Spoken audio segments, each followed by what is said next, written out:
আমি এই সময়ত সম্বৰ্ধনা জনাবলৈ আগবাঢ়িছো ৰাভা হাছং সাহিত্য সন্মিলন পৰিষদৰ মুখ্য কাৰ্যবাহী সদস্য তথা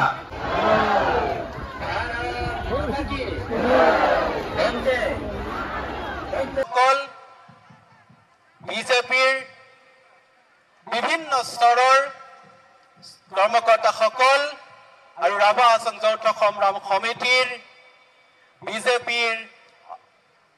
তথা NDAৰ প্ৰক্ষেপিত সমৰ্থিত প্ৰাৰ্থীসকল আজি আগন্তুক ৰাভা হাছং অট'নমাছ কাউন্সিলৰ নিৰ্বাচন 2 এপ্ৰিলত হ'বলগীয়া এই নিৰ্বাচনত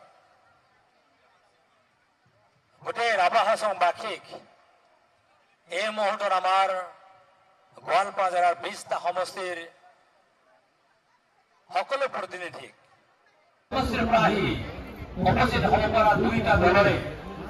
অসমখনৰ পৰিষদ 3টা আমাৰ NDA কৰ্মকৰ্তাসকল বিষয়ববীয়াসকল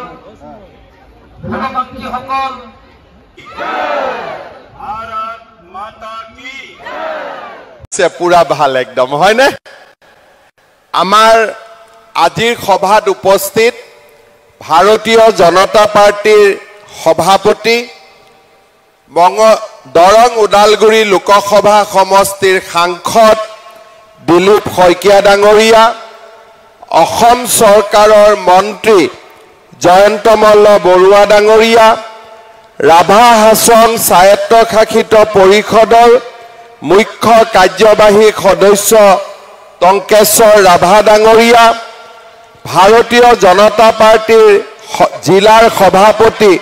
দীপাংকৰ নাথ ডাঙৰীয়া সাংসদ বিজুলী কলিতা মেধি ডাঙৰীয়ানী গণ পৰিষদৰ সভাপতি জিতেন দাস ডাঙৰীয়া ৰাভা ছাত্ৰ সন্থাৰ সভাপতি মতিলাল ৰাভা ডাঙৰীয়া ডক্টৰ সুভাষ ৰাভা ডাঙৰীয়া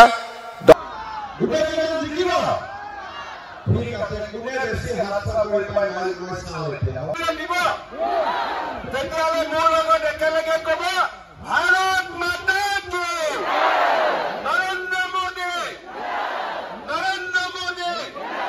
টংকেশ্বৰ ৰাভা দিলীপ শইকীয়া বিজেপি ৰাভা হাছং যৌথ সংগ্ৰাম সমিতি বহুত বহুত ধন্যবাদ ইলেকশ্যনৰ পিছত একেলগে